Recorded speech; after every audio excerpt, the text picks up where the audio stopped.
Dictation start होगी 5 second बाद।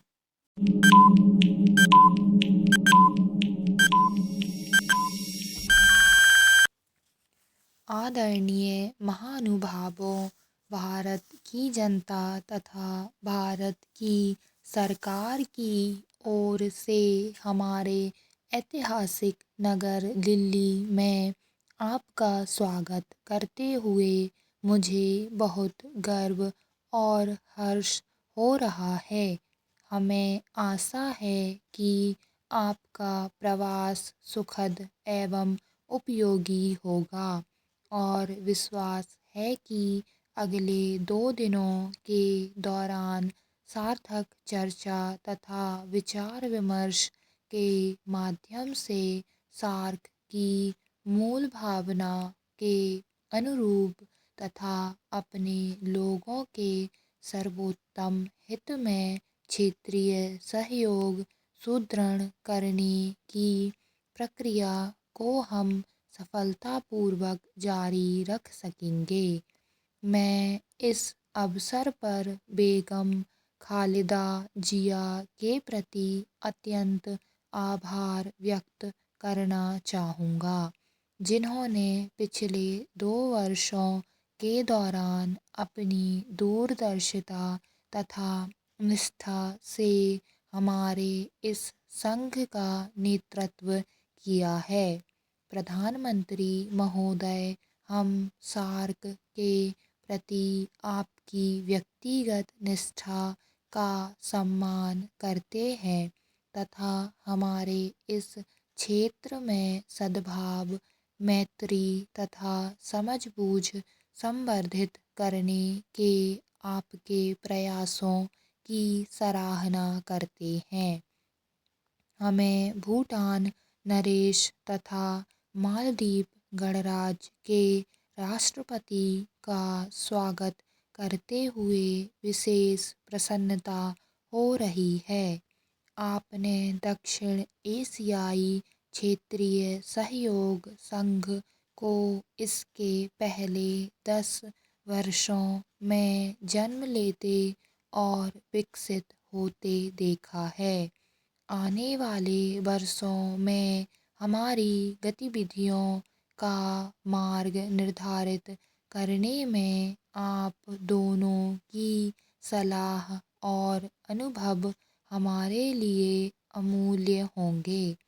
इससे आशा बंधती है कि वर्तमान सदी में सत्कार्य करते हुए विभिन्न रूपों में प्रकट असहिष्णुता की शक्तियों को चुनौती मिलेगी तथा अंतर्राष्ट्रीय समुदाय उन पर काबू पा सकेगा और सहिष्णुता, सद्भाव एवं मैत्री की जीत होगी। हमें चाहिए कि हम जातीय, सांस्कृतिक तथा धार्मिक विभिन्नता का सम्मान करें और इस बात का सुनिश्चय करें कि सहिष्णुता वर्ष में बंधी आशाएं धराशायी न होने पाएं। सार्वभौम आर्थिक पर्यावरण में तेजी से महत्वपूर्ण परिवर्तन हो रहे हैं। क्षेत्रीय समेकन के माध्यम से सार्वभौमिकरण तथा क्षेत्रीय मंडियों, कौशलों तथा संसाधनों का अधिकतम उपयोग इन परिवर्तनों का एक अंग है।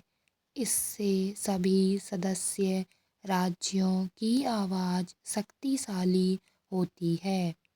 हमें अपने क्षेत्र में इस प्रक्रिया में भाग लेना चाहिए। इस समय विश्व भर में हो रहे परिवर्तनों तथा उच्च आकांक्षाओं की दौड़ में पड़े रहना दक्षिण एशिया में हम में नहीं होगा। सामूहिक स्वहित विश्व भर में क्षेत्रीय सहयोग का मूलभूत आधार रहा है। उन क्षेत्रीय गठबंधनों में से जो सफल रहे हैं उनमें वस्तुओं, सेवाओं, पूंजी तथा लोगों के निर्बाध आवागमन के रास्ते खुले हैं। हमें भी यह रास्ता अपनाना है। आदरणीय महानुभावों, वाह आर्थिक पर्यावरण उन विकासशील देशों के प्रतिकूल बना हुआ है जो बाह्य ऋण, व्यापार की प्रतिकूल शर्तों तथा वस्तुओं की कीमतों, ऋण की ऊंचाई, लागत एवं शर्तें, विकास तथा आधुनिक प्रौद्योगिकियों तक पहुंचकर रोक विनिमय दर में उतार चढ़ाव के प्रभाव तथा प्रच्छन्न एवं खुले संरक्षण के नए नए तरीकों, जिनमें वे क्षेत्र भी शामिल किए गए हैं जो व्यापार से संबंधित नहीं हैं, क्षेत्रीय आर्थिक क्रियाकलाप सहयोग का एक भिन्न प्रतिमान प्रस्तुत करते हैं। दूसरी बात यह है कि अंतर्राष्ट्रीय व्यापार प्रणाली प्रमुख अर्थव्यवस्थाओं के शक्तिशाली क्षेत्रीय व्यापार एवं आर्थिक गठबंधनों में बंध रही है। बहुपक्षीय व्यापार वार्ता के उर्ग्वे दौर के सफलतापूर्वक संपन्न होने तथा विश्व व्यापार संगठन की स्थापना से हमारे समक्ष बड़ी चुनौतियां उत्पन्न हुई हैं, लेकिन इसके साथ ही कुछ अवसर भी पैदा हुए हैं।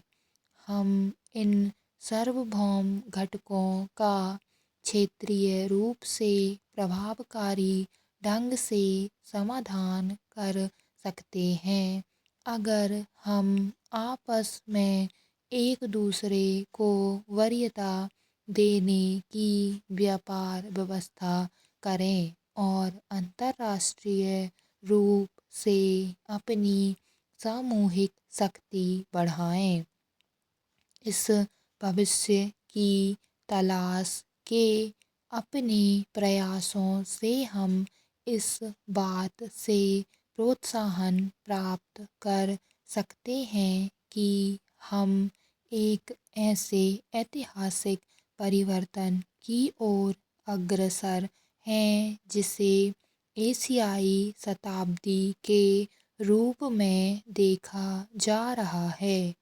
हमें अपनी दूरदर्शितापूर्ण कार्यवाहियों से यह सुनिश्चित करना है कि दक्षिण एशिया इस पुनरुत्थान का एक अंग बने और नए एशिया रूपी सागर में मात्र एक प्रवाहहीन जलाशय बनकर न रह जाए।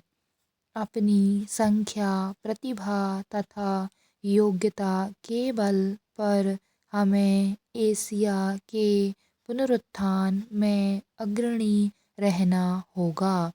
जैसा कि आज से 50 वर्ष पूर्व उपनिवेशवाद के बाद के युग में हमने किया। इतिहास की यह चुनौती हमारे सामने है जिसका हमें सामना करना है और जिस पर नियंत्रण पाना है।